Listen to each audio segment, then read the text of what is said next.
Assalamualaikum warahmatullahi wabarakatuh.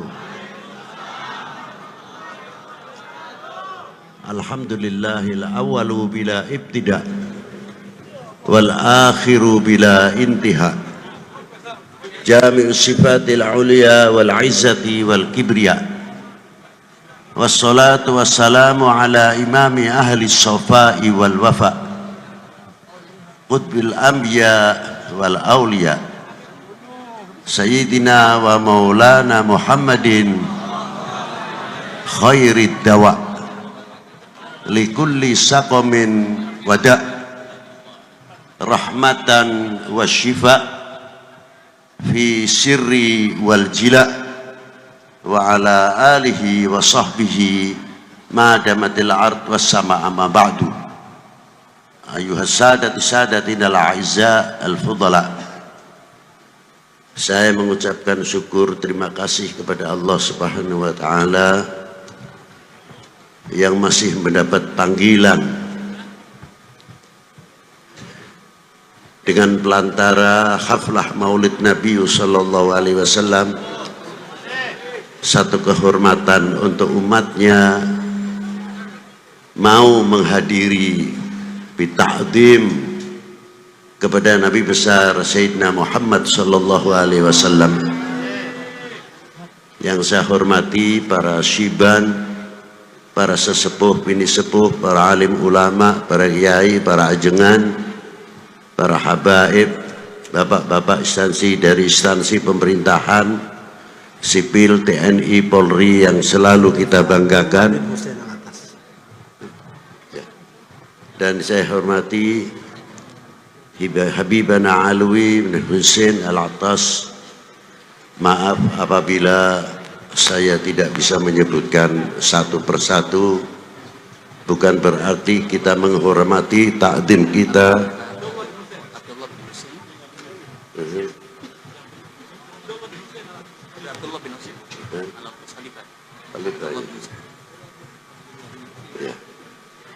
Tidak berarti mengurangi hormat takdim kita kepada para beliau, dan tidak terlepas kepada pengganti atau penerus.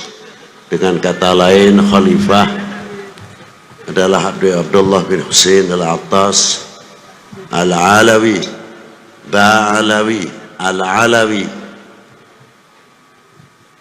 Dan yang saya hormati hadirin wal hadirat rahimakumullah, majelis ini adalah majelis syukur,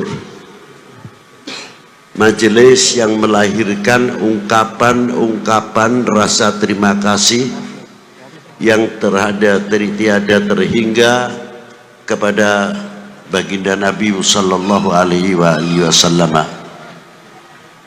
Man lam yashkurin nas lam yashkurillah. Barang siapa tidak mengerti terima kasih kepada manusia, sama halnya tidak mengerti terima kasih kepada Allah Subhanahu wa ta'ala. Bagaimana tidak? Seandainya kita dalam haflah maulidin Nabi bisa potong kambing lebih dari 5.000, ayam 5.000, sapi kerbau 5.000 untuk haflah maulid Nabi, jangan dikira itu sudah bangga. Lah, belum apa-apa. Apa sebab? Karena ada yang lebih dari segala-galanya adalah nikmatul imani wal Islam. Laula Sayyidina Muhammad sallallahu alaihi wasallam, kita itu mengerti apa? Di sini letaknya hormatil maulid Nabi sallallahu alaihi wasallam. Karena Rasulullah tidak perlu diagungkan, bukan berlebihan. Allah Ta'ala sudah memberikan kelebihan-kelebihan yang luar biasa, tidak ada tandingan. Kita yang butuh sama maulid, kita yang dahaga sama maulid Nabi sallallahu alaihi wasallam. Sering saya ulang-ulang sabdanya Allah Subhanahu wa ta'ala, qul in kuntum tuhibbunallah fattabi'uni yuhibbukumullah. Katakanlah kekasihku, kepada umatmu bila kalian benar cinta kepada aku, yakni Allah Subhanahu wa taala. Rasulullah mendapat mandat resmi dari Allah taala dengan kalimatul mufrad, bukan kalimatul jama'. Fattabi'uni, ikutilah jejakku, ikutilah aku, yuhibbukumullah, kalian akan dicintai kepada Allah Subhanahu wa taala oleh Allah taala.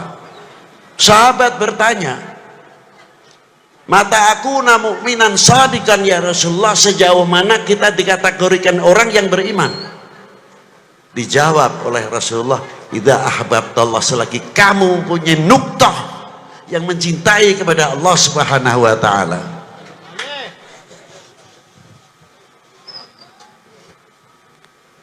Yang kedua, sahabat itu tadi bertanya, lalu kepada siapa lagi ya Rasulullah? Kepada utusannya. Selanjutnya ya Rasulullah, mengikuti torekohnya, sunnahnya. Aneh, kalimah torekoh, sunnah dibelakangkan, yang awal mahabbahnya dahulu. Apa sebab? Kalau orang mahabbah kepada Rasulullah, menjalankan sunnahnya, torekotnya, sunnahnya, tidak membayangkan pahalanya seberapa. Karena apa? Mahabbah itu mahal betul. Tapi kalau tidak ada mahabbah, tanya pahalanya apa saja. Ini perbedaannya orang cinta dan orang yang tidak cinta.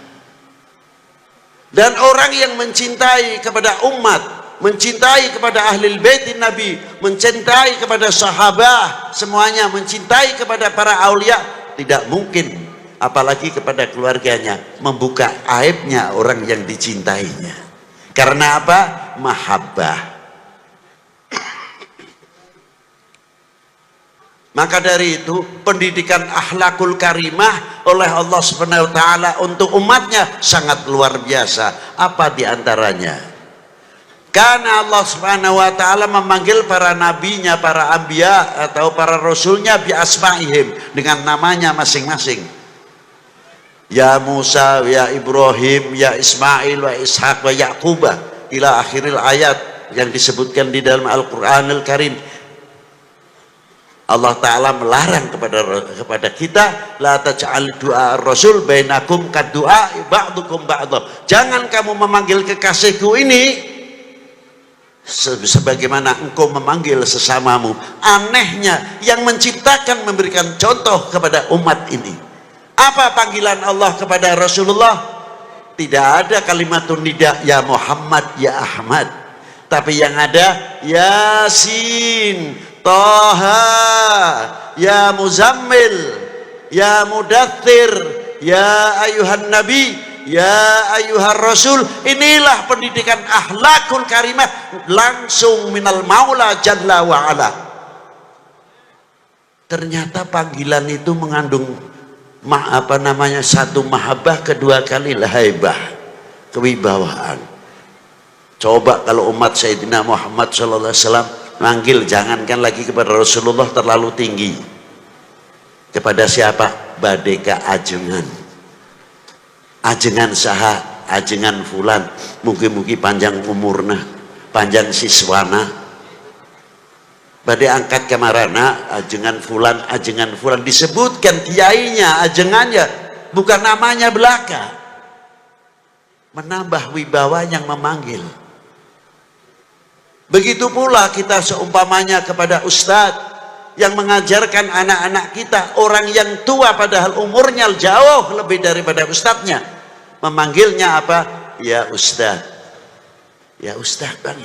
Bab anaknya akan melihat bapaknya apa? Bapak saya saja umurnya jauh lebih tua, hormatnya kepada saya punya guru luar biasa, akan dicontoh oleh anak-anaknya. Begitu pula RT RW apabila lingkupnya menghargai, wibawa pemerintahan setempat dari RT RW akan terangkat. Karena apa? Rakyatnya, masyarakatnya mengerti, menghormati dengan panggilan sesuai jabatannya masing-masing. Itulah hebatnya. Maka dari itu, apabila umat ini Semua mengagungkan kepada Rasulullah dengan panggilan-panggilan baginda Nabi Rasulullah sallallahu alaihi wasallam, Sayyidina wa Maulana Muhammadin. Haibatul Islam, haibatul umat Islam luar biasa, tidak akan turun. Mengapa kita haibahnya turun? Kita koreksi dan introspeksi kepada diri kita masing-masing, sejauh mana kita mahabbah kepada baginda Nabi sallallahu alaihi wasallam. Hadis ini diteruskan, di tengah-tengahnya ada kalimah wal yatawaffatun nas fil iman ala qadri tafawutihim fi mahabbati. Kadar bobot iman seseorang adalah tergantung kecintaannya kepada aku. Bila mana kecintaannya sama Rasulullah luar biasa, imannya akan semakin meningkat, menambah dan akan berkembang makrifatnya. Hadis ini bisa diputar balik oleh siapa? Oleh oknum manusia yang akan menghancurkan umat Islam khususnya dan umat beragama pada umumnya. Apa diantaranya ditafsirkan? Oh, kalau begitu, kalau menghancurkan umat Islam, kalau menghancurkan umat beragama, jauhkan kepercayaannya masyarakat, kepercayaannya umat ini kepada nabinya, kepada ulamanya, kepada habaibnya, kepada tokoh-tokoh dunia Islam, supaya jauh. Apabila ini sudah terjadi, maka umat Islam akan mudah dihancurkan. Yang kedua, ditafsirkan bagaimana caranya untuk menghancurkan pemerintah. Bagaimana cara menghancurkan tidak percaya kepada TNI Polri-nya? Orbit terus, kesalahan yang kecil diorbitkan supaya kepercayaan masyarakat ini jauh, diangkat yang oknum-oknumnya, supaya kita semakin jauh kepercayaannya kepada TNI Polri-nya dan pemerintah. Apabila masyarakat ini sudah kena hoax, karena di Indonesia ada dua ketahanan yang kuat. Yang pertama, pertahanan yang kuat adalah TNI Polri, ekonomi, pertanian, pendidikan. Itu diantaranya pertahanan nasional. Yang kedua, pertahanan semesta adalah rakyat. Bagaimana cara menghancurkan? Bikin hoax, buka aib-aib, kesalahan-kesalahan kalau tahu ada, sekecil apapun. Biar habaib dengan habaib tarung, habaib tidak percaya dengan warga Nahdlatul Ulama atau Nahdlatul Ulamanya, biar Nahdlatul Ulama tidak suka kepada Ahlul Bait, antar kiai dengan kiai. 8 tahun yang lalu sudah pernah saya ingatkan. Apa yang terjadi? Arahnya kemana? Arahnya supaya Indonesia chaos, supaya kita tidak percaya, sehingga kita sesama kita tarung baku hantam, sehingga Indonesia tidak bisa akan maju. Selalu begitu yang diharapkan, sehingga Indonesia pecah-pecah. Wahai bangsaku yang kubanggakan, relakah negerimu terpecah belah? Jawab yang keras. Wahai bangsaku yang kubanggakan, relakah negerimu terpecah belah? Relakah para habaib dipecah belah? Relakah para ulama dipecah belah? Relakah negeri ini dipecah belah? Relakah TNI Polri dengan masyarakat dipecah belah? Itu ya yang paling istimewa. Berarti benteng-benteng Indonesia ada di pundak kalian, tanggung jawab ke depan. Jangan bikin malu para ulama-ulama mutakaddimin yang ikut andil besar menegakkan merah putih kembali dan dakwatul Islam yang luar biasa. Di zaman Wali Sembilan sebelumnya berhadapan dengan Portugis, di zaman Sultan Agung berhadapan dengan VOC, dan sampai ke Diponegoro Kiai Mojo kita pernah andil opo, pernah andil naon nanti teh. Hari merah mau putih mah tinggal nangtung wae. Tapi sing andil mau ditanyakan pernah andil naon, manggil bangu runcing pernah can. Ah can cina, ngiring mah pernah di mana? Karnaval cina. Pakai bambu runcing, kaosnya pas cian berem-berem gitu, sampai ketinggal darah gitu. Yo cek aing cina mah gitu. Maaf bahasa Inggris sebentar.